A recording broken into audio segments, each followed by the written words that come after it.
Hola, ¿qué tal? Bienvenidos de nueva cuenta a Eclécticos, a esta segunda temporada que ya estábamos muy ansiosos de retomar. Pues bueno, se atravesaron todas las fiestas navideñas y las agendas de los colegas están apretadas desde luego, pero nada mejor que iniciar con un primer episodio con un invitado muy especial, como todos los invitados que ya hemos tenido, el licenciado Jean-Paul Guerrero. ¿Cómo está, abogado?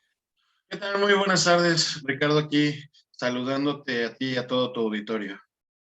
Mire, me parece importantísimo iniciar con mención de su semblanza, con la mención de su semblanza, porque es algo muy importante y quiero que la gente sepa también el calibre de invitado que tenemos, porque la verdad que nos dimos cuenta desde que compartimos la portada de uno de los episodios más esperados con mayor movimiento. Y bueno, es usted licenciado en Derecho por la Universidad Pedro Grande, maestro en Derecho Procesal Penal y Juicio Oral. Actualmente estudia el doctorado en Derecho en el Instituto Jibo y, bueno, diversos nombramientos, entre ellos, pues es actualmente presidente del Colegio de Abogados del Valle de Texcoco y en su experiencia profesional, pues bueno, postulante tanto como particular y en despachos jurídicos. En el aspecto deportivo impulsa muy fuerte la charrería en el oriente de la Ciudad de México. Y bueno, la verdad que un personaje, como bien lo dice el concepto ecléctico, no solo abogado, sino como persona también, ahora sí que un estuche de monerías. Pues mira, parte de la cuestión académica es que todas las personas que conocemos del derecho, pues tenemos que seguirnos actualizando día con todas las reformas que se han venido suscitando. Yo creo que el aspecto penal es donde existen mayor parte de las reformas y tenemos que seguirnos preparando para poder brindar un buen servicio a la gente que nos contrata y aparte, digo, en el tema académico que llevamos ahorita, gracias a Dios, las riendas del Colegio de Abogados del Valle de Texcoco. Y bueno, tienes que seguir actualizado en todos los temas que nos van llevando de la mano. Ahorita hay muchas reformas en el aspecto laboral, en el aspecto familiar. Y tu servidor, como lo comentas, estamos un poquito mayor inmersos en el ámbito en materia penal. Desde luego, y yo creo que para nuestro público cautivo, que son estudiantes, abogados en construcción y obviamente abogados ya con su andamio y su legado, pues es una materia muy importante. Yo creo que sin duda la materia penal es la que más atrae al estudiante desde un principio. Y justamente ahí es donde me quiero comenzar a remontar, haciéndole la primera pregunta que se la hacemos a todos los invitados, y esta sería, ¿por qué ustedes eligió en su juventud estudiar la licenciatura en Derecho? No sé, se me ocurre que preguntarle entre qué otras áreas o carreras estaba usted decidiendo, o si de una usted ya tenía claro, para que yo y la audiencia podamos entrar en contexto. Voy a platicar primeramente qué me pasó en la universidad y es algo raro, honestamente, porque cuando llevamos la licenciatura en Derecho, bueno, te van metiendo materias de tronco común y en el aspecto penal quiero decirte que no me fue tan bien. De hecho, puedo comentarlo y realmente es algo que puedo decirlo, que en materia penal me tocó no salir atribuido y tuve una mala calificación, me tocó presentar un examen, nosotros le llamábamos o le llamaban en la institución académica remediales, porque reprobé la materia de penal y todos dicen, bueno, ¿por qué lo reprobaste si es algo que tú te dedicas? Y pues gracias a Dios pasamos el examen, tuvimos buenos resultados y en la institución hice también mi servicio social en la Fiscalía General de la República, actualmente, anteriormente era PGR, y de ahí surgió un tema de mi tesis que era ponencia de delincuencia organizada o ponencia de los policías ante el delito de delincuencia organizada. Y de allí me fue que me empezó a gustar el ámbito penal. En aquel entonces me propusieron para mención honorífica en el momento de presentar el examen.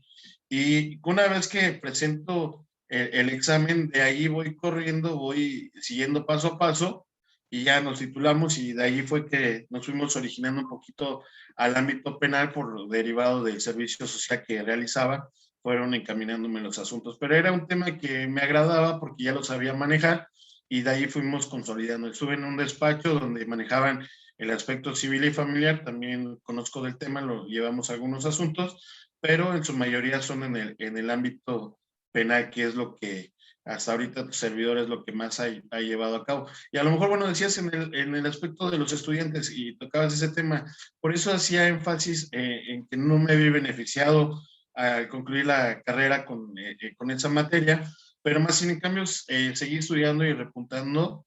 Y posteriormente, que en paz descanse, y lo puedo decir, el maestro Javier Herrera Salazar, que fue mi mentor, él me impulsó a continuar con los estudios en maestría y actualmente continuamos con el aspecto del doctorado para seguir actualizando y algunos diplomados que hemos tomado para poder seguirnos actualizando. Y eso fue lo que me originó llevar un poquito en el aspecto penal. Aparte que son muy pocos los abogados que en realidad se dedican a manejar la cuestión penal, ya que hay muchas personas que no conocen el aspecto penal, abogados que se meten, que a lo mejor llevan civil y todo, y no crean una buena asesoría o una buena defensa a los investigados o a los imputados en su caso. Definitivamente, en esta primera temporada que ya tuvimos, empezamos también de igual manera fuerte con abogados penalistas. Tuvimos aquí a Rafael Satara y a Denise Almanza y platicábamos con ellos al respecto de una cuestión que usted acaba de traer a mi mente.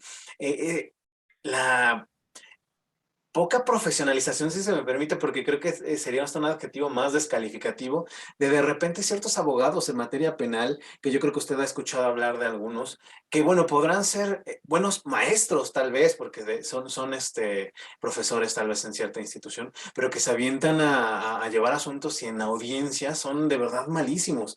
Y no, vaya, no miden a lo mejor ese nivel de bienes jurídicos tutelados con los que están trabajando definitivamente da coraje de repente de enterarse que pues obviamente afectan al gremio. ¿Usted qué opina al respecto de eso?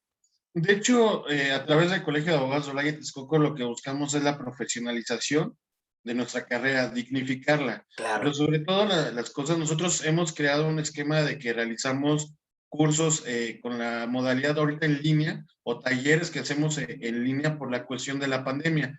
Pero casi siempre tratamos de buscar ponentes de alto nivel para que podamos actualizarnos y principalmente significar la carrera. ¿Por qué? Porque hablamos cuando existen colegios de médicos, colegios de contadores y todo, pero al final del día todavía no se lleva a cabo la reforma constitucional que hemos esperado desde hace alrededor de unos 8 años para que efectivamente sea un requisito para poder litigar, de contar con un colegio de abogados y que ellos sean los que te vayan a certificar para poder llevar a cabo la carrera dignificantemente. Y eso es en sí lo que nos ha llevado a esta parte, porque cuando nosotros tenemos un representado en el aspecto de tu servidor, siempre habla con la verdad, ¿no? Nunca les prometes, oye, ¿sabes qué? Yo voy a sacar a tu cliente en tantos días. No, siempre la palabra de tu servidor siempre ha sido, voy a hacer mi trabajo lo mejor posible. Nosotros, el equipo de trabajo que conformamos el despacho, nosotros hemos hecho esa parte de siempre esmerarnos en cada asunto que nos toca llevar a cabo. A veces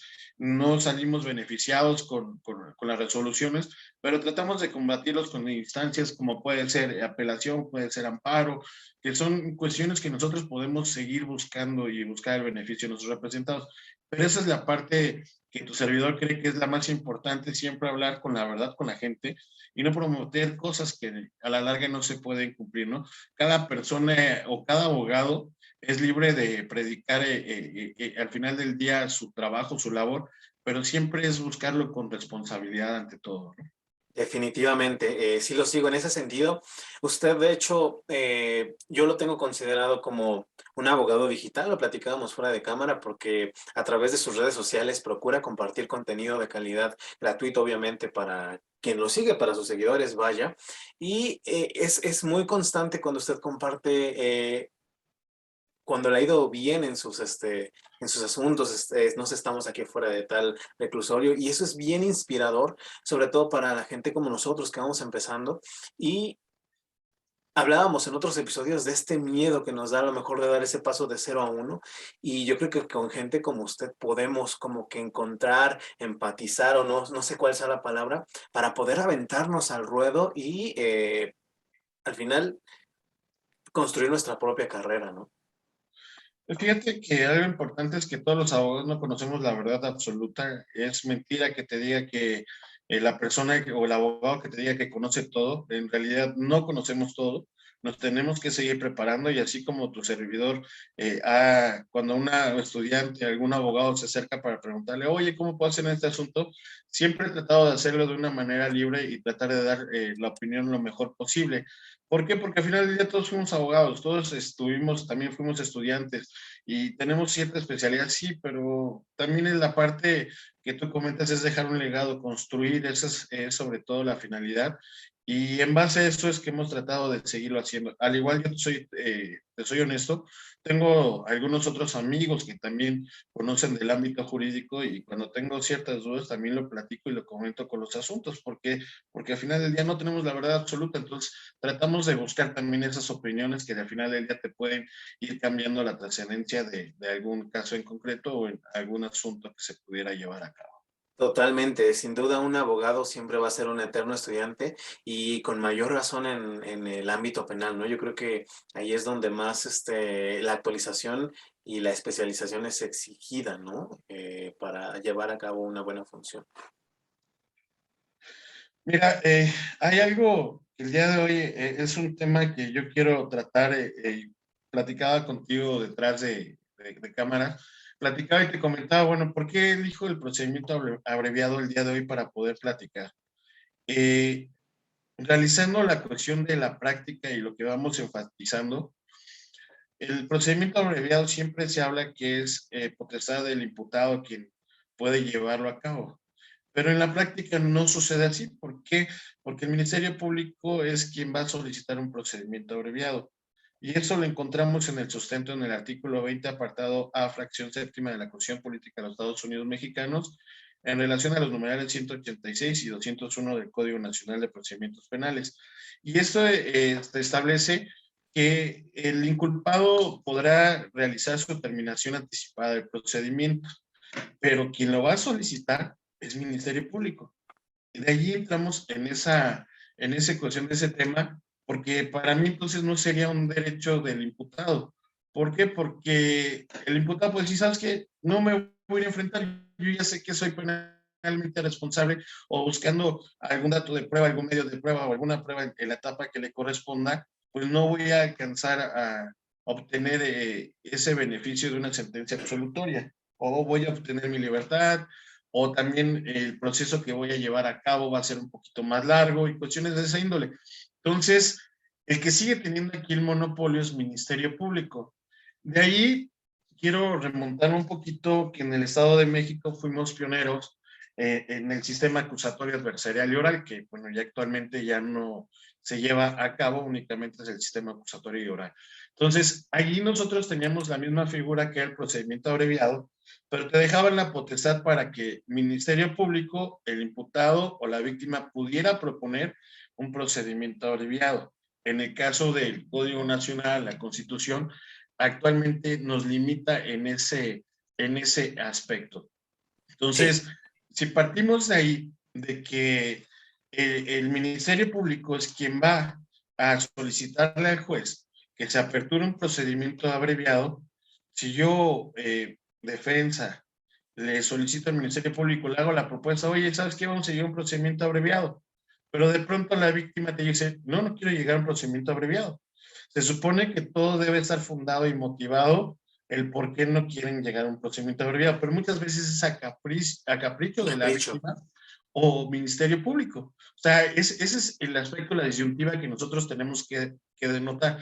Si no hay un impulso procesal dentro del asunto, entonces el Ministerio Público te va a decir, oye, ¿sabes qué? Pues no quiero llegar a un procedimiento abreviado contigo porque hay ciertos aspectos. Para mí, la única oposición que se pudiera dar en un procedimiento abreviado, porque el sistema así no lo permite, es cuando no se haga el pago o la reparación del daño. ¿Por qué? Porque este sistema es en donde actúa una justicia restaurativa, más no retributiva. Entonces, vamos a restaurar el daño. Entonces, si a lo mejor, bueno, la única posición que te maneja el Ministerio Público dice, ¿sabes qué? No se ha cubierto, no se ha satisfecho el pago o la reparación del daño. Entonces, hay ciertas situaciones que te van llevando a cabo. Por eso es que para mí, de hecho, ha sido como que una bandera y de hecho va a ser cuestión de mi tesis doctoral hablar sobre el procedimiento abreviado, que en sí no tienen mucha trascendencia para algunas personas, pero yo puedo decir para la libertad de los imputados, sí tiene bastante trascendencia en ese aspecto. Definitivamente. Entonces, mira, fíjate, llevamos a cabo la primera etapa con un procedimiento abreviado. Actualmente el Ministerio Público le propone al juez, oye, ¿sabes qué? Señoría, ya tuve pláticas con el imputado y se va a someter a un procedimiento abreviado. Ok. Ministerio Público lo que va a realizar su acusación con las pruebas o con los datos de prueba que él tenga, va a formular la acusación, donde ahí vamos a entrar en una situación donde el juez va a dictar una sentencia condenatoria. Y ahí va, ya no vamos a entrar a un tribunal de enjuiciamiento porque se va a determinar de la manera oral mucho más rápido. Entre estas palabras, al ser una facultad del Ministerio Público, donde va a sustituir supuestamente el derecho del acusado y va a decir, ok, señoría, mira, con este delito, pues yo solicito que se le imponga a él una pena mínima menos un tercio. En el Estado de México, en su mayoría de los asuntos, se tiene un criterio que está tasado. Esa es la mínima menos un tercio de la pena. Pero si te vas en otros lugares, Ciudad de México, te vas en un procedimiento penal federal, por llamarle de esa índole, las penas que están ahí es la mínima y hasta un tercio. Entonces se pueden poner un tercio, un noveno, y ahí es a donde también tu servidor no comulga con esta situación del Código Nacional. ¿Por qué no comulgo? Porque al final del día, si nosotros tenemos una sentencia, la mínima menos un tercio que se encontrara trazada en el código, entonces lo que pasaría es que podríamos seguir continuando con las bases del sistema, que sería despresurizar los centros penitenciarios. Pero como no hay esa cuestión, para que él pueda salir en libertad, para que pueda acceder a ese beneficio, entonces ahí es donde entramos en esa paridad. ¿Por qué te lo establezco? Por ejemplo, voy a entrar en algo muy complejo. En un delito de una aportación de arma de uso exclusivo del ejército, hay que tomar en consideración para poder llevar a cabo, para tratar de un procedimiento abreviado, lo que buscamos son los beneficios y los sustitutivos que te dan la ley. Entonces, aquí es hasta 4 años, ya 4 años con un día, 4 años con 2 días y todo, no alcanzamos los sustitutivos penales en materia federal.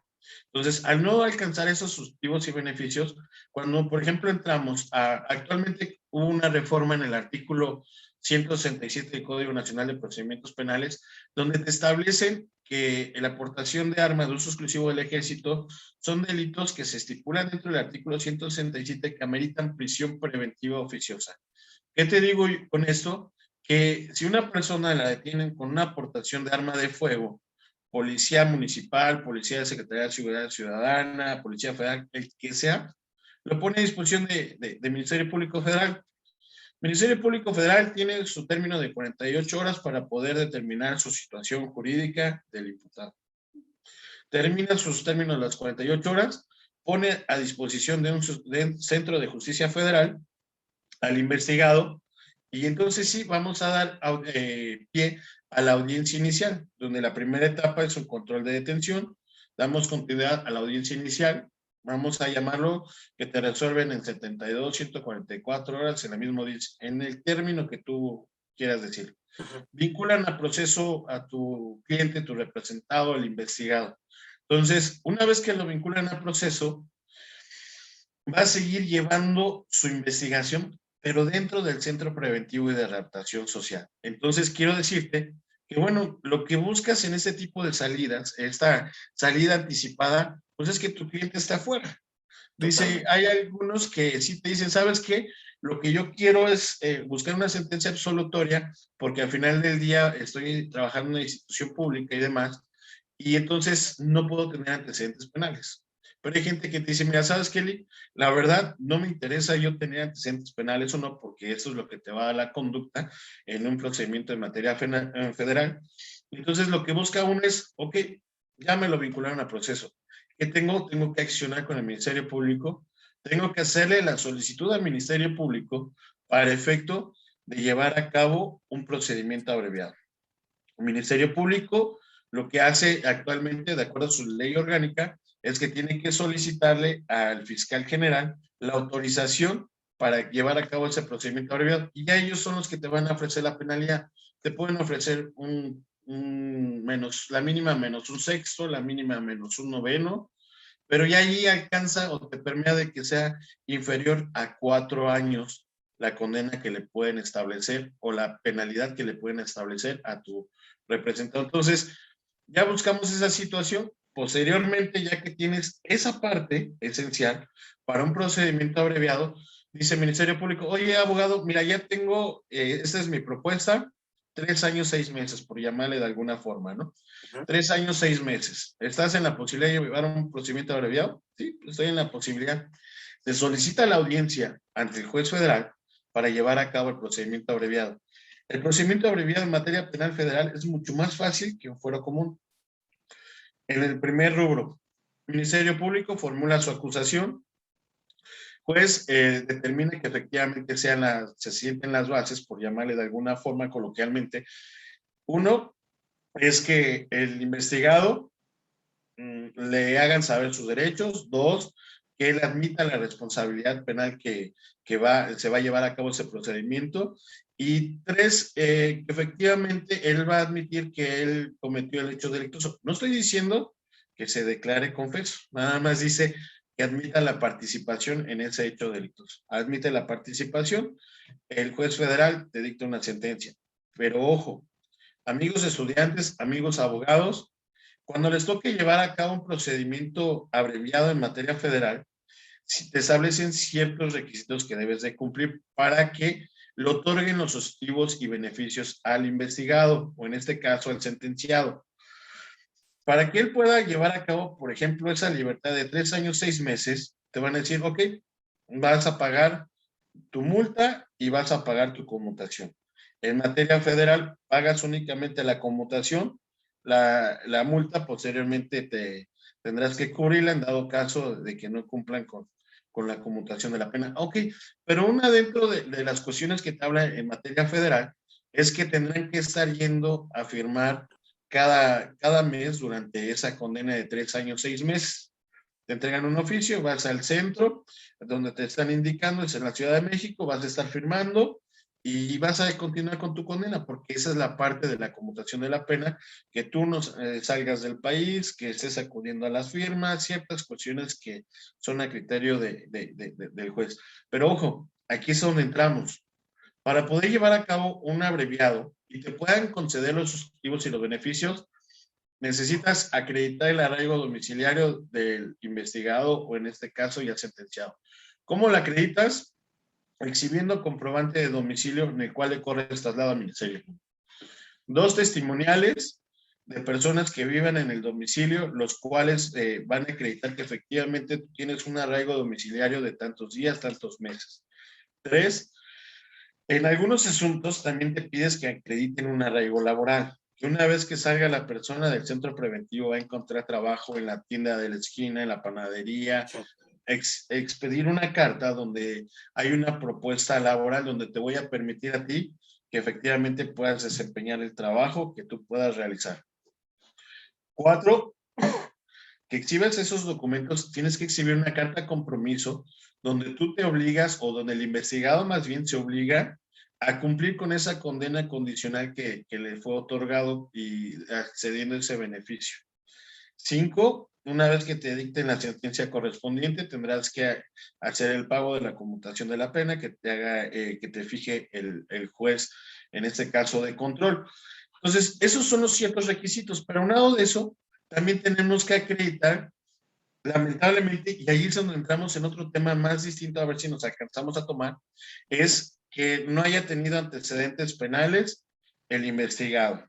¿Cómo la acreditas? Bueno, cuando inician la carpeta de investigación en materia federal, ellos mandan a todas las subsedes un oficio donde verifiquen si efectivamente fulanito de tal se encuentra con antecedentes penales, ha sido detenido o ha arribado a un mecanismo alterno. Esa es la parte que nos va a corresponder. Entonces, ahí, acreditando esa parte, sí nos van a dar los sustitutivos y los beneficios, que eso es lo que se busca en un procedimiento abreviado. ¿Por qué? Porque los abogados debemos de ser prácticos. Si nosotros vemos que un asunto nos van a dictar una sentencia condenatoria, ¿para qué me voy a llevar todo el juicio si no tengo alguna salida alterna? Entonces, por eso, este procedimiento abreviado es una forma de terminarlo de manera anticipada, sin llevarme todo un juicio. Entonces, ya que te reunimos esos requisitos, entonces sí te pueden otorgar tu libertad para que salga tu cliente, lleve únicamente estar yendo a firmar una vez al mes y que no es una cuestión tan gravosa porque al final del día no va a estar privado de su libertad. Pero lo que yo te hago en este precepto que te estoy platicando, un procedimiento abreviado lo puedes iniciar en el momento de la audiencia. Una vez que uno de los requisitos es que te vinculen a proceso, una vez vinculado al proceso, puedes iniciar un procedimiento abreviado hasta antes de que dicten la apertura juicio oral. Puede ser en investigación complementaria, puede ser en etapa intermedia, hasta antes que dicten la apertura juicio oral. Lo puedes llevar a cabo ese procedimiento abreviado. Pero ese proceso que te estoy diciendo en materia penal federal, te tardas un mes, 15 días para que pueda salir tu representado y gozar de esos beneficios. Por eso reitero, antes de 4 años. Por ejemplo, y si vamos con una aportación de armas sin licencia, por llamarlo algún revólver, entonces ahí cambia la cuestión en ese sentido. ¿Por qué? Porque también hay una parte del Código Penal Federal donde accedes a ciertos beneficios hasta máximo 3 años, de 3 a 4 años, tienes que estar yendo a firmar y todo. Si es una aportación de arma sin licencia, es de la misma manera, pero únicamente el sustitutivo de la conmutación de la pena no te introduce el juez que vayas a estar firmando mes con mes. Hablando en palabras coloquiales y para que podamos entenderle Claro. un poquito mejor. ¿Cuáles son los beneficios que podemos acceder, por ejemplo, en fuero común? En el Estado de México, que es la mayor parte donde nosotros litigamos, de manera reiterativa, y no sé por qué todos los robos, o en su mayoría son robos con violencia, y la misma marca del cuchillo Stylens, Steel, y no sé, y los ves que son de sierra y color café el mango, casi siempre son los mismos cuchillos. ¿Por qué? No sé, pero en realidad los robos con violencia son. Entonces, esa es en una cuestión. Podemos irnos a un procedimiento abreviado.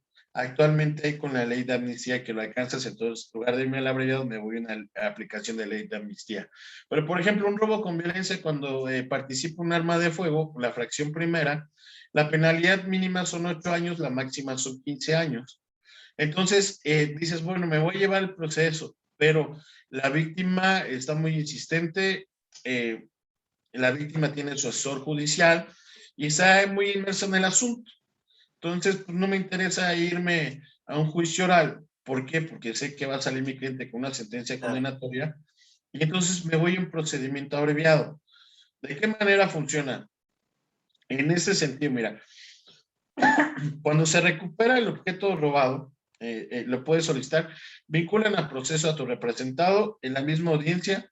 Puedes solicitarle al Ministerio Público, oye, Ministerio Público, mira, señoría, tomando en consideración el hecho delictuoso que nos ocupa, en este acto solicito se le dé vista a la gente del Ministerio Público para llevar a cabo un procedimiento abreviado. Lo puedes hacer en ese momento o puedes platicar con el MP y hacerle la solicitud por escrito, decirle, ¿sabes qué, Ministerio Público? Es mi interés llevar a cabo un procedimiento abreviado. Ah, sí, deja platico con la víctima. Es que esa es la parte que no Sí. debe de ser.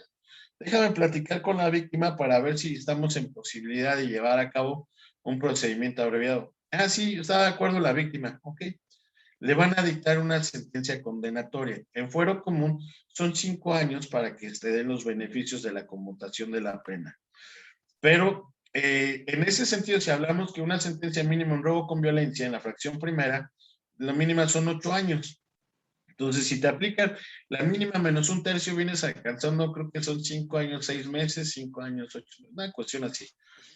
Pero entonces, allí lo que yo puedo hacer es buscar, entonces sí, que se le ponga a mi representado un dispositivo electrónico denominado brazalete para que él pueda compurgar su condena afuera en su domicilio, porque al final del día es uno de los beneficios que te da, pero beneficios entre comillas, porque tienes que cubrir ciertos requisitos. Como yo te lo comentaba, una vez que se lleva a cabo, que tiene la autorización de llevar a cabo un procedimiento abreviado al Ministerio Público, solicita la audiencia. Él es el que tiene que solicitar la audiencia.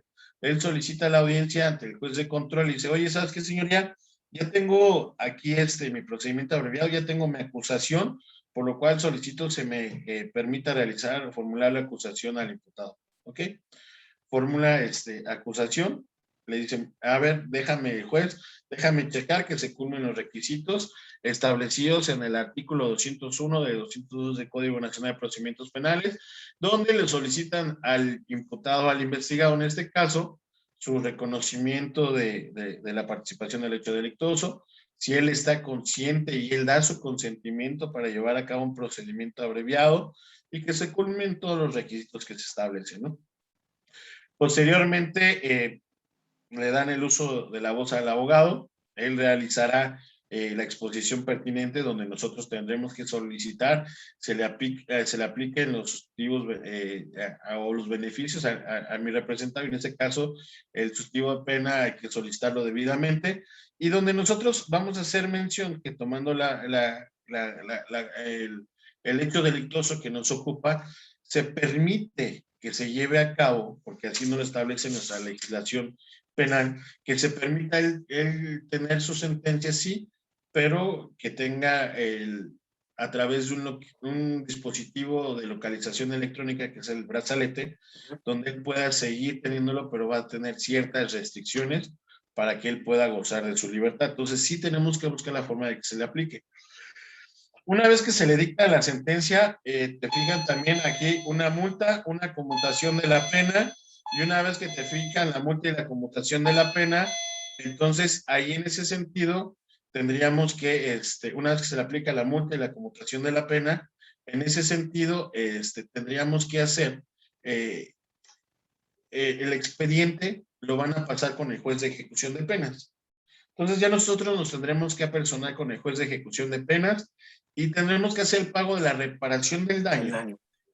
Tenemos que hacer el pago de la reparación del daño dentro de los 30 días siguientes de que tiene el expediente de juez de ejecución de penas. Se supone que son los 30 días contados a partir del día siguiente que te dictaron sentencia. Entonces, nosotros tenemos 30 días para hacer el pago de la reparación del daño, y una vez que tenemos ese pago de la reparación del daño, nosotros, una vez que hacemos ese pago de la reparación del daño, entonces nosotros podemos gozar de los beneficios. Entonces vamos a solicitarle nosotros al juez de ejecución de penas que nos pueda acceder a esos beneficios. Entonces, ya una vez que hacemos el pago de la reparación del daño, entonces sí le decimos, oye juez, ¿sabes qué? Solicito que se le aplique a mi representado los beneficios sustitutivos en los cuales se les pudo acceder en la sentencia que le dictaron. Bueno, ya realizas eso, pero ¿qué es lo que tienes que hacer? Ahora tú tienes que acreditar en ejecución de penas, uno, que tu cliente va a obtener un trabajo. Tiene que estar una persona donde te está otorgando la fuente laboral y posteriormente donde tu cliente va a solicitar que él que está de acuerdo, que sí con esa fuente laboral que le van a externar, ¿no? Ya sea una tienda, un supermercado, una empresa donde se tenga que establecer en ese sentido. Ya que está la oferta laboral, tiene que haber también un aval moral. Un aval moral que puede ser la mamá, la hermana, la esposa y demás, que ella se va a comprometer, que va a verificar que el investigado esté llevando a cabo lo que se comprometió. Es decir, el brazalete no te lo otorgan para que andes de aquí para allá recorriendo toda la República y todo. Únicamente el brazalete te da como cierta operatividad de que puedas trasladarte de tu domicilio a tu fuente laboral y viceversa. En algunas situaciones lo podrás externarte. De ahí, de esa parte, lo que continúa es que vamos nosotros a acreditar también el arraigo domiciliario, comprobante de domicilio, predial, contrato de compraventa, una escritura donde él esté el mueble, un contrato de arrendamiento donde él esté depositado en ese inmueble. Posteriormente, nosotros en eso de que vamos a ir acreditando ante el juez de ejecución de penas, nosotros también tenemos que, o el representado va a tener que firmar una carta de compromiso donde él se compromete a estar dentro de ese perímetro de esa zona donde él va a estar laborando y en su domicilio y no salir de ese perímetro. Tenemos que exhibir también documentos tanto en la fuente laboral como en su domicilio, tengan tecnología 3G para que estén monitoreando el brazalete. Aparte de eso, otro de los requisitos que nos establece es que tenemos que contar con un dispositivo electrónico, un celular, que tenga también tecnología 3G para efecto de que si no te localizan en el monitoreo del brazalete sea vía telefónica. Entonces son ciertos requisitos que se tienen que acreditar para buscar esos beneficios que te puede dar la ley penal para el sustitutivo de la pena o en su caso la conmutación de la pena. Entonces tienes que cubrir ciertos requisitos. De ahí tienes que también exhibir otros requisitos en los cuales estoy en contra de un procedimiento abreviado que no cuente con antecedentes penales y se tiene que solicitar también esa ante servicios periciales en el Estado de México. Y otra cuestión que tienen que solicitar que en el director del centro preventivo que no esté relacionado con otra carpeta de investigación o tenga alguna cuestión que pudiera reservar esa parte.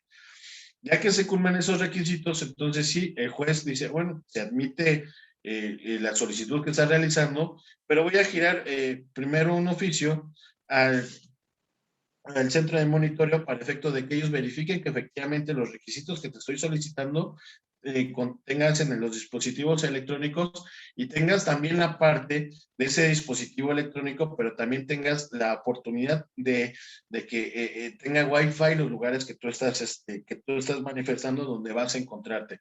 Entonces, ahí ya te pueden otorgar tus beneficios los sustitutivos de pena. Hay algo que hemos encontrado en debate, no únicamente con tu servidor, sino hemos encontrado varias cuestiones con abogados penalistas, donde entra la disyuntiva y se los dejo abiertamente como pregunta, ¿qué es lo que pueden hacer los abogados penalistas? Porque te dice el procedimiento abreviado, no te dice, a diferencia de los mecanismos alternos de solución de conflicto, como es un acuerdo reparatorio o una suspensión de proceso, ellos te dicen que no tienes que no tener un antecedente penal menor a 2 años o que llevases a cabo ese cumplimiento de esa suspensión o un acuerdo reparatorio durante 2 años. En el aspecto de la terminación anticipada del procedimiento abreviado, no te dice que hayas tenido una sentencia condenatoria, pero los jueces como requisito ellos te solicitan que exhibas documentos donde se acredite que no has tenido una sentencia condenatoria. Entonces, allí es a donde te digo que entramos en una disyuntiva. Obvio, puedes meter el amparo donde no se te está concediendo ese beneficio sustitutivo de pena, y en razón a tal pronunciamiento del 20 apartado fracción séptima de la Constitución, solicitas el artículo primero en relación al primero de la exacta aplicación de la ley, metes el principio por persona, y si te vas a los tratados internacionales, puedes invocar el artículo 9 del Pacto Internacional de Derechos Civiles y Políticos o el 7 y 8 de la Convención Interamericana de Derechos Humanos. Entonces, ahí es donde encontramos ciertas disyuntivas. Por eso es que tu servidor, digo, a pesar de que es un tema muy corto el procedimiento abreviado, sí tiene ciertos bemoles o tiene ciertos requisitos que debes de cubrir. Entonces, ahí es a donde entramos en que, bueno, es un derecho del imputado, es un derecho del Ministerio Público o de la víctima. Porque si me dicen que es un derecho del imputado, al final del día los jueces dicen, voy a poner el derecho del imputado y la víctima a la par. Entonces, ¿cuál me vas a determinar cuál es el derecho que debo de aplicar? Y por obvias razones, el juez te aplica el derecho de la víctima que se haga el pago de la reparación del daño, que haga una oposición fundada. Por eso es que ahí entramos en el procedimiento abreviado. ¿Cómo ves, Ricardo? No, totalmente de acuerdo. Definitivamente no tiene sentido. La figura deja de ser pro reo, incluso desde el panorama inicial que usted plantea, que la representación social tenga esa potestad, si se me permite la palabra, pues te deja pues muy indefenso, ¿no? Como abogado defensor. Fíjate, te voy a comentar algo que también es énfasis y es un candado que a lo mejor como abogados tenemos cuando llegas a un procedimiento abreviado con unas lesiones agravadas que van por lesiones que entre cónyuges, entre actualmente que se da la violencia de género, donde lo cometes con un objeto punzocortante, te agravan las lesiones y no alcanzas a llevar a cabo una suspensión del procedimiento porque la medida aritmética tiene que ser inferior a 5 años. Entonces, de repente llegas con la víctima, llegas con el MP, oye, Ministerio Público, quiero llevar una suspensión del procedimiento para... No, no se puede, no se puede por la penalidad. Oye, Ministerio Público, bueno, quiero llevar un procedimiento abreviado. ¿Qué crees, Lee? No se puede. ¿Qué crees que no está garantizado el pago de la reparación del daño? Y mi cliente no quiere llegar a un procedimiento abreviado. No quiere llevar un procedimiento abreviado y que tu cliente tenga los beneficios. Ujú. Pero si hacemos esa solicitud, y esa es ahí es la cuestión donde la víctima puede decir, está fundada y motivado su negativa al procedimiento abreviado.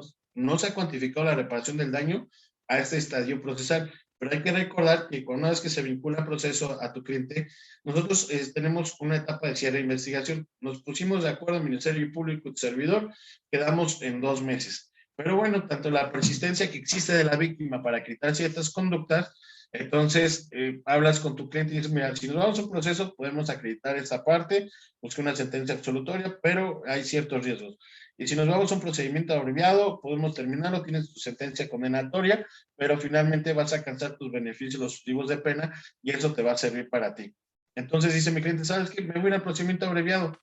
Pero en esos 2 meses, cuando yo ya vi la postura de negativa del cierre de investigación por parte del Ministerio Público a no llevar a cabo ese procedimiento abreviado, lo que hace tu servidor es, me esperan los 2 meses, ahí está el cierre de investigación decretado, y entonces en la audiencia para etapa intermedia, para apertura, en la audiencia de etapa intermedia para que se pueda dictar auto de juicio oral, en esa audiencia yo solicito la apertura del procedimiento abreviado. El Ministerio Público va a decir, no, es que no puedo llevar a cabo la apertura del procedimiento abreviado, no está cuantificada la reparación del daño, la víctima no quiere, es capricho de la víctima, lo que él me quiere argumentar.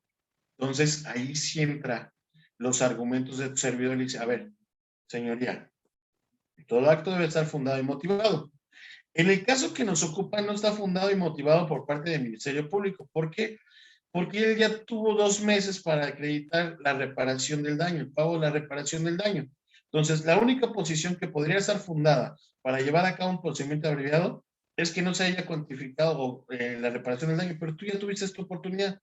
Es Ujú. más, señoría, solicito que se cuantifique el pago de la reparación del daño a acuerdo a la Ley Federal del Trabajo, en este sentido, por las lesiones que él tiene y todo. Entonces, tú ya fundamentas en ese sentido llevar a cabo la apertura del procedimiento abreviado y ante la negativa lo van a decretar. O sea, finalmente se va a decretar en ese sentido. Pero ahí encontramos otra cuestión más. Por eso es de que digo que estamos en contra de esa parte. Porque, ok, se lleva el procedimiento abreviado, te dictan tu sentencia, te dan los beneficios. Dice la víctima, oye, ¿qué crees? Voy a meter mi apelación. Después de mi apelación, me voy a ir al amparo. Entonces tu cliente se quedó todo un año adentro. Sí. Entonces, ahí y esa es la cuestión donde encontramos que sí es bueno, pero lamentablemente tiene muchos derechos en favor de la víctima, tiene el monopolio a favor del Ministerio Público. Entonces, ahí es donde encontramos ciertas lagunas todavía en el Código Nacional en relación al artículo 20, apartado fracción séptima.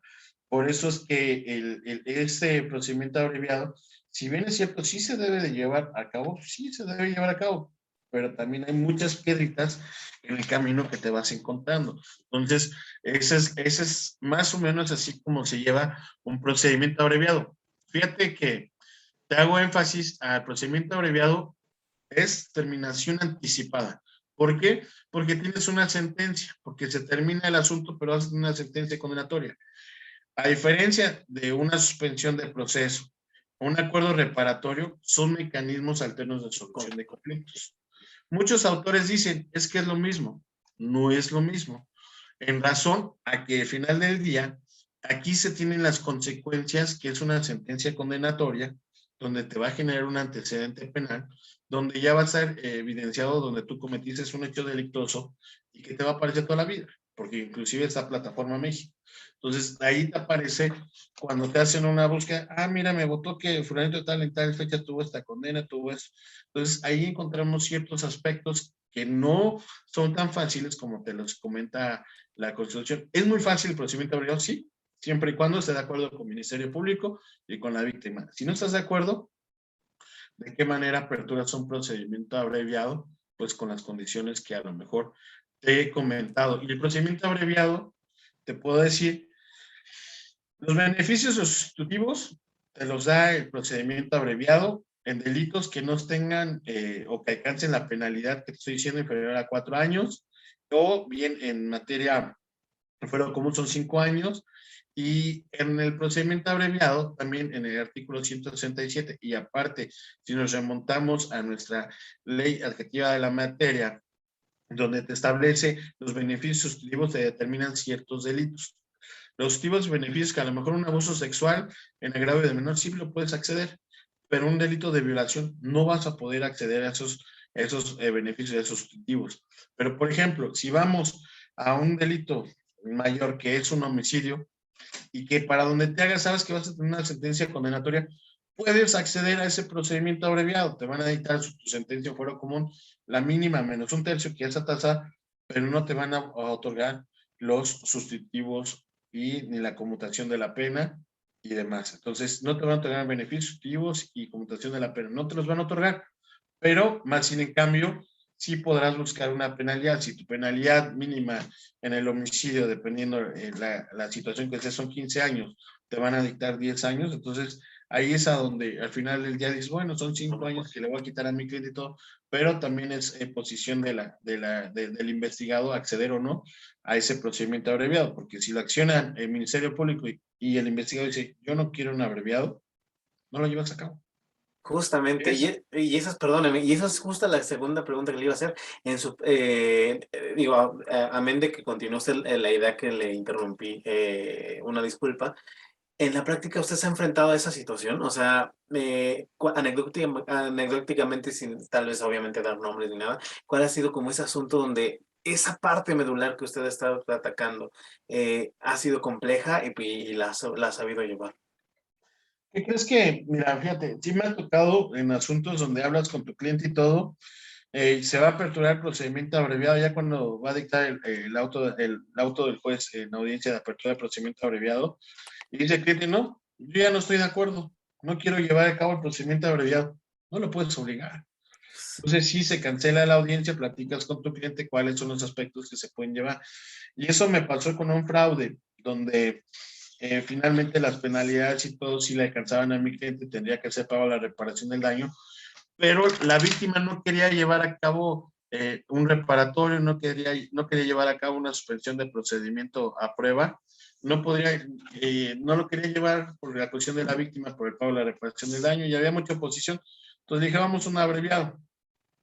Y ya estando ahí para la apertura del procedimiento abreviado, trato de convencer a la víctima y lo logro. Entonces, en lugar de que fuera esa audiencia de procedimiento abreviado, hablo con el juez y digo, ¿sabes qué, señoría? Vamos a llevar a cabo un acuerdo reparatorio entre la víctima y mi representado, tomando en consideración que es un delito del orden patrimonial, etcétera,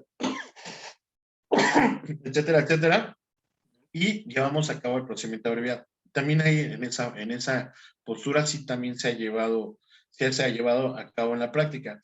Aquí el detalle, en las audiencias tienes que estar al pendiente de cómo se va llevando a cabo.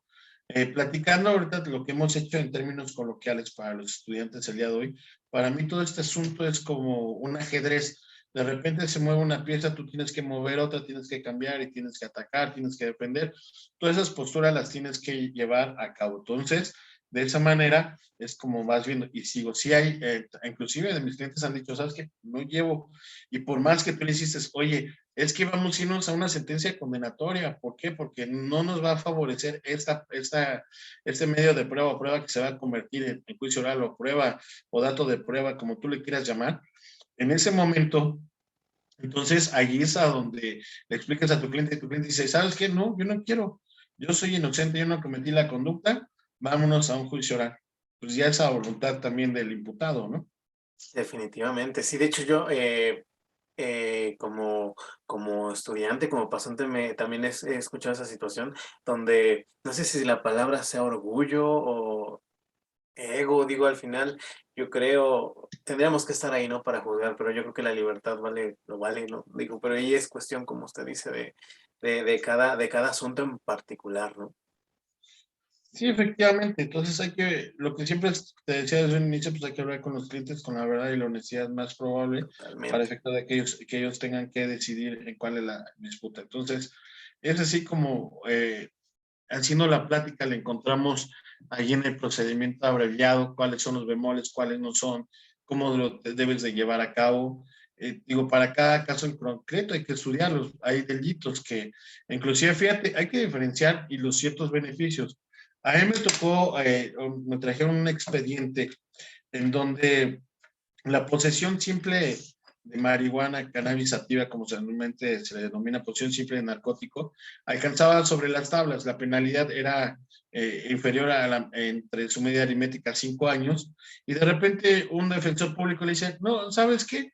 Vámonos mejor a un procedimiento abreviado. Oye, en ese sentido, pues hay una suspensión de proceso. Mejor vete a la suspensión de proceso, que es un beneficio, donde no vas a tener una sentencia condenatoria, donde tu cliente se va a someter a 6 meses de estar yendo a firmar, si quieres, al juzgado, al Centro Estatal de Medidas Cautelares o a Lomeca en Ciudad de México, y buscar esa alternativa. Pero no, ¿qué dice defensor público? Oye, no, pues sabes que vete a un procedimiento abreviado. Oye, ¿para qué buscas ya agotar ese recurso con él cuando tienes una facilidad, una suspensión? Totalmente. El procedimiento abreviado lo dejas como última recurso en esa etapa, yo por llamarle la primera escalafón, que es la suspensión, el acuerdo reparatorio y el abreviado. Déjalo en esos, son mecanismos que te dan, y una terminación anticipada que te dan, y poder salir rápido del proceso. Pero si lo puedes salir y en lugar de escoger esos tres, pues está el reparatorio, está la suspensión. ¿Para qué llevar a cabo tu cliente, perjudicarlo? El abreviado es muy bueno, ¿sí? Pero te genera un antecedente penal. Entonces, ahí es donde la gente de repente dice, oye, pues es que me generan antecedentes penales. Dice, ¿para qué te sirven? Para que puedas viajar al extranjero, para que puedas tener Sí. un trabajo en una dependencia de gobierno. Entonces, esa es la diferencia entre uno y otro, ¿no? O sea, buscar esa parte.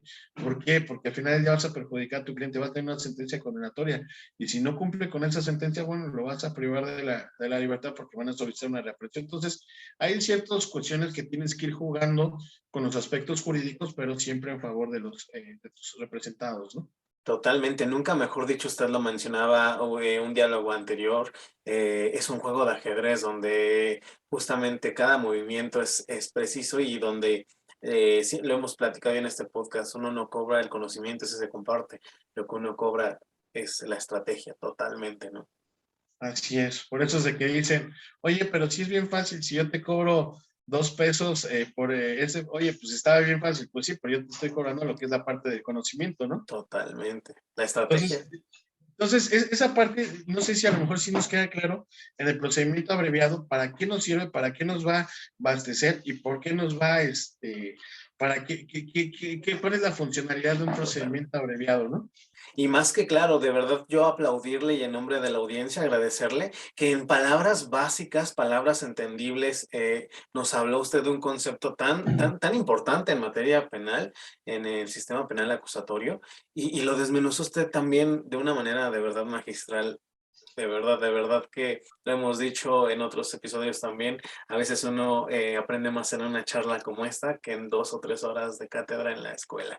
Entonces, de verdad, agradecerle su tiempo, la disposición que ha tenido desde el momento uno de que se le planteó el proyecto. Se lo dije hace rato por mensajes.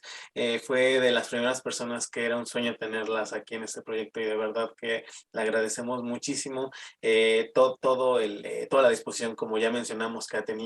Y por último, me gustaría un par de cosas más para ir cerrando y que no se nos vaya haciendo tan largo. La primera sería preguntarle algún libro, algún consejo, algo que usted en este proceso que ya lleva de profesional, en este camino, en este bagaje, le ha servido y que nos pueda recomendar a la audiencia. Te voy a decir algo, digo, palabras de las personas con las que inicié, siempre me decían, todo está en los libros, pero también te voy a hacer algo. Todos los autores, todas las personas que platicamos tenemos criterios totalmente distintos. No hay nada mejor que entrar a tu constitución, a tu código penal y hacer la búsqueda de jurisprudencias. De ahí le vas a entender un poco más y vas a irlo desmenuzando. Sí, hay ciertos autores, sí, honestamente, digo, en el aspecto penal y que son muy prácticos, está Camilo Constantino, está Rubén Quintino, está Zaffaroni, en otro del aspecto penal, no hablando en este tema, sino en otros temas.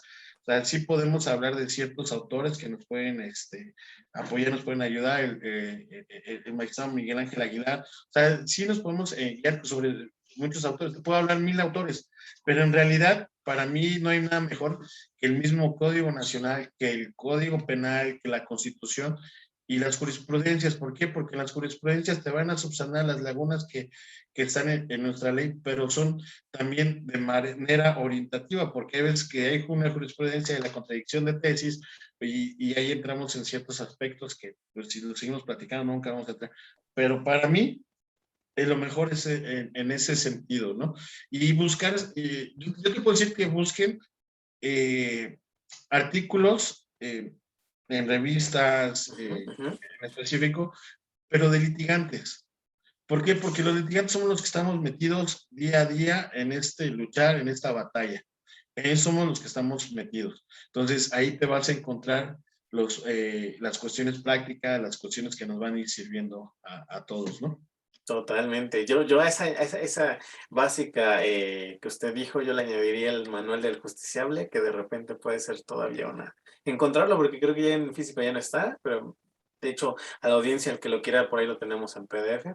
Y con eso, yo creo que con eso puedes empezar, ¿no? Fíjate que hay el Código Nacional Comentado de Carla Prats, que es muy Ándale. bueno. De verdad, es muy, muy, muy bueno. Y de autores como tal, si pueden, tienen la oportunidad de ver videos, yo llevo un poquito en la cuestión de Frank Osorio, lleva interrogatorios contra interrogatorios, dice cada quien es fans de ciertos autores y ese es uno de ellos. Y como estrategia que seguí mucho fue a Juan Velázquez, una dama en toda la extensión de la palabra, una persona excelente de verdad, con los conocimientos que él tuvo, que adquirió en el sistema anterior y todo, una persona muy accesible, ¿no? En el aspecto personal, yo te digo, como ser humano, excelente. Con Carla Prats, te digo, encontramos allí en su Código Nacional Comentado, van a encontrar muchas cuestiones que nos pueden servir en la práctica. Definitivamente. Y ahorita que estamos hablando de autores y de gente que admiramos, esa es la segunda pregunta que le haría antes de cerrar este episodio. Sería, echando a volar un poquito la imaginación, supongamos que ahorita a usted le llegó un cheque en blanco y tiene ya el edificio en Reforma para montar el despacho penalista con el que se va a retirar el final de su carrera. ¿Con qué personajes a usted le gustaría tener de socios? En el sentido de que pueden ser también en activo o de esos autores de los que nos enamoramos en los libros, pero ya no están en ese plano terrenal. ¿Qué tres autores serían los que usted elegiría para hacer el despacho de su retiro? Te voy a decir algo, no buscaría actores, te voy a decir qué buscaría. Gente que esté comprometida para poder llevar a cabo esta función de abogado. ¿Por qué te lo digo? Porque vemos abogados que andamos siempre metidos en el medio y todo, y hay una gran disyuntiva que ahora tenemos, que hay pocos pasantes, hay pocos estudiantes que están comprometidos con la carrera. Muy pocos, te vas dando cuenta en el lapso del camino, quienes van escaloneando, escaloneando, escaloneando. ¿Por qué yo te lo digo de esta forma? Porque al final del día van a generar más aprendizaje, van a estudiar más, por la misma cuestión. Si yo meto un autor reconocido, no vamos a meter a Camilo Constantino, que es muy bueno en esa parte, ¿no?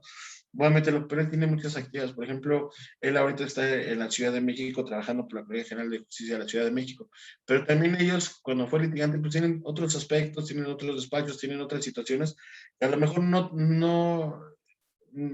lo mejor no comulgamos las cuestiones de Totalmente. las ideas en persona, pero si en cambio metes a una persona que va empezando, pero que trae las ganas, el ímpetu, te vas amalgamando en esta cuestión para poder llevar a cabo las situaciones. Yo vengo de abajo y desde mismo abajo yo creo que tiene más valor una persona que va empezando, empezando, empezando, pero solito cada quien se va a forjar hasta dónde llegar. Porque no es que les haga decirte, oye, con cuáles autores vas a entrar, porque yo te puedo decir, oye, con Zaffaroni, pues, digo, el máster, ¿no? O sea, al final del día, con él estaría encantado. Juan Velázquez, para mí, te digo, en el aspecto personal, me llevé muy buenas pláticas con él, ¿no? O sea, sí hay gente con la que te puedes ir involucrando. Hay un juez federal que me dio clases, maestro, bueno, el doctor Iván, entonces también te vas como que comulgando, o sea, sí puedes encontrar, yo te puedo decir, muchos jueces que me dieron clases y todo, que te das cuenta que ellos tienen la sensibilidad del lado humano y entonces por ahí también se puede llevar a cabo. Entonces sí sería así como que muy amplio en poderlos comentar, ¿no? Definitivamente me encantó tu respuesta porque es algo muy real. Dijiste algo bien cierto. No necesariamente un buen autor es un buen postulante y lo tocamos incluso en un principio en el otro sentido, ¿no? Necesariamente un buen maestro de derecho penal es un buen postulante. Entonces, creo que me quedo con esa respuesta, a analizarla también un poquito porque es, creo, la más real que hemos tenido en el podcast. Y pues nada, agradecerte este espacio de tiempo que has hecho en tu agenda tan apretada para este proyecto. Preguntarte por último, ¿dónde te podemos seguir? ¿Dónde podemos encontrar algún proyecto del que nos quieras hablar? Porque ya creo que tienes varios ahí en fila. Pues mira, en redes sociales, en Facebook, me encuentran como Jean Paul G. Eh, Actualmente tu servidor está colaborando con la revista Actualidad Jurídica. Vamos a estar escribiendo una breve nota cada mes. Es una revista que actualmente se va incorporando. Por ahí nuestro buen amigo, el maestro Roswell, que es el que nos ha dado la oportunidad de escribir en esa revista, ya llevamos, o ya lleva más de 4,000 suscriptores en 15 días, y ahí vamos a estar versando. Si pueden checar, ahí voy a hablar otra vez de procedimiento abreviado. Sale el día 20. En redes sociales me pueden encontrar también en el Colegio de Abogados del Valle de Texcoco. Digo, ahí soy el presidente del Colegio de Abogados, y que estén pendientes de los cursos. Realmente todos los cursos que hacemos en línea son totalmente gratuitos. En algunos pedimos a lo mejor una aportación de recuperación porque esa es la finalidad del colegio. Nosotros nos encontramos en Texcoco y andamos casi en toda la zona oriente. Vamos creciendo el colegio día a día. Tenemos dirección en Otumba, tenemos dirección en Ecatepec, Nezahualcóyotl, Chimalhuacán, en La Paz, tenemos en Ixtapaluca, en la zona de volcanes, en Texcoco y Ciudad de México tenemos. Entonces, vamos ahí nutriéndonos en esa parte. Que estén pendientes, digo, finalmente, igual si tienen alguna duda, algún comentario a través de las redes sociales, nos pueden contactar, o el correo electrónico que es lickjpguerrero@hotmail.com. Ahí me pueden encontrar, y estoy atento al llamado. Me gusta platicar, no es una verdad absoluta porque no lo es el criterio que a lo mejor emite tu servidor, porque en cuestión penal de repente, y no en penal, tenemos así como que tenemos este fulanito, y no, porque se dijo, es una cuestión a título personal, y recalcarle, es el Código Nacional de Procedimientos Penales con jurisprudencias de Carla Prats. Ahí encuentras muchos aspectos, pero ahorita de hecho acaba de sacar otro libro, no tengo el nombre, y es alguien que también seguimos por ahí. ¿Y por qué la sigo? Porque al final del día es docente, tiene la práctica, pero también tiene el aspecto teórico. Entonces cubre ciertos aspectos que a lo mejor nos pueden llevar a cabo y nos pueden servir a todos, ¿no? Pues nada, a conseguirlo, la verdad suena muy interesante y me va a dar la tarea de también conseguirlo. Y bueno, yo creo que vamos cerrando el episodio. Muchísimas gracias a todos los que se quedaron hasta el final y a los que se están suscribiendo. De verdad que este proyecto está hecho con mucho amor para todos ustedes. Y pues bueno, hasta la próxima ocasión. Muchísimas gracias de verdad por tu tiempo. Hasta luego, muchísimas gracias.